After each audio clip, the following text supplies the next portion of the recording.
رمضان چل رہا ہے، زیادہ توقع جو ہے وہ ہفتے کی عید کے، کیونکہ ہم یہاں رہتے ہیں، کچھ بھی ہو سکتا ہے، جمعے کی بھی عید ہو سکتی ہے۔ تو اس حوالے سے اہم ترین بات یہ ہے کہ صدقۃ الفطر جو ہے وہ دینا۔ اب صدقۃ الفطر کس کو دینا ہے اور صدقۃ الفطر کتنا ہے، یہ 2 منٹ کی بات میں آپ سمجھ لیجئے گا کہ جناب محمد رسول اللہ صلی اللہ علیہ وسلم کی بخاری کی حدیث ہے کہ اللہ کے نبی نے فرمایا ہے، صدقہ ہر عاقل، بالغ، سمجھدار، روزے دار، بیمار، روزہ نہیں رکھا، روزہ نہیں رکھ سکتا، مسافر ہے، بچہ ہے، وہ بچہ بھی جو عید سے پہلے جو ہے عید الفطر سے پہلے پیدا ہو گیا، ان سب کے اوپر صدقۃ الفطر فرض ہے، لازمی ہے، ضروری ہے دینا۔ اب صدقۃ الفطر کیوں دینا ضروری ہے؟ جو ہم روزے رکھتے ہیں اس کے اندر گناہ غلطیاں ہو جاتی، کمی پیشی ہو جاتی ہے، مگر پھر بھی فاتقوا اللہ ما استطعتم، جتنی طاقت ہے اتنا کرتے ہیں، مگر کوئی غلطیاں ہو جاتی ہیں، اس کے ازالے کے لیے صدقۃ الفطر دیا جاتا ہے۔ اب اللہ کے نبی نے فرمایا کہ صدقۃ الفطر کس چیز سے آپ نے دینا ہے۔ صدقۃ الفطر جو زیادہ آپ گھر میں چیز استعمال کرتے ہیں اس سے صدقۃ الفطر دیا جائے گا۔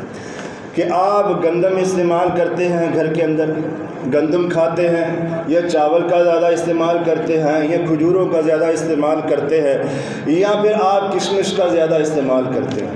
جس ادارہ میں آپ بیٹھے ہوئے ہیں انہوں نے حساب لگا کر کے بتایا ہے کہ آٹے کا جو فی کس بنتا ہے وہ 350 روپیہ بنتا ہے، اور 1000 روپیہ چاول کا بنتا ہے، 1500 روپیہ فطرانہ جو ہے وہ کھجوروں کا بنتا ہے، اور 3000 روپیہ کشمش کا بنتا ہے۔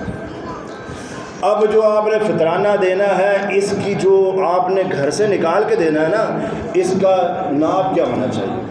1 سا ہونا چاہیے۔ اب 1 سا کتنا ہے؟ یہ 1 سا جو ہے فطرانہ، یہ تقریباً 2.5 سے 3 کلو کے قریب پہنچ جاتا ہے، یہ فطرانہ ادا کرنا۔ اب آپ نے یہ بھی ذہن میں رکھنا ہے، اہم بات ہے کہ ذہن میں رکھنا ہے کہ آپ گھر میں بازاری آٹا کھاتے ہیں یا گندم والا کھاتے ہیں، اس حساب سے آپ نے فطرانہ دینا ہے۔ اگر اس سے کم دیا پھر آپ کا فطرانہ قبول نہیں ہوگا۔ لن تنالوا البر حتى تنفقوا مما تحبون، اللہ کا قرآن کہتا ہے اللہ بہترین چیز لیتا ہے، نکارہ چیز نہیں لیتا۔ آپ کھائے بہترین چیز اور نکارہ چیز جو ہے وہ اللہ کی راہ میں دیں، وہ بھی اپنے روزوں کو صاف کرانے کے لیے۔ اب آخری بات کہ آپ نے فطرانہ جو ہے وہ 2.5 سے 3 سے کلو کے قریب دینا ہے۔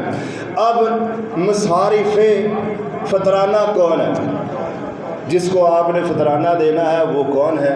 اللہ کی قرآن کی آیت انما الصدقات للفقراء والمساکین والعاملین علیہا والمعلفۃ قلوبہم وفی الرقاب والغارمین فی سبیل اللہ وابن السبیل فریضۃ من اللہ۔ جو مصارف زکوٰۃ ہیں، جن کو زکوٰۃ دی جا سکتی ہے، انہیں کو فطرانہ دیا جا سکتا ہے، یعنی جن کو آپ زکوٰۃ دیں ان کو فطرانہ دے سکتے ہیں۔ تو فطرانہ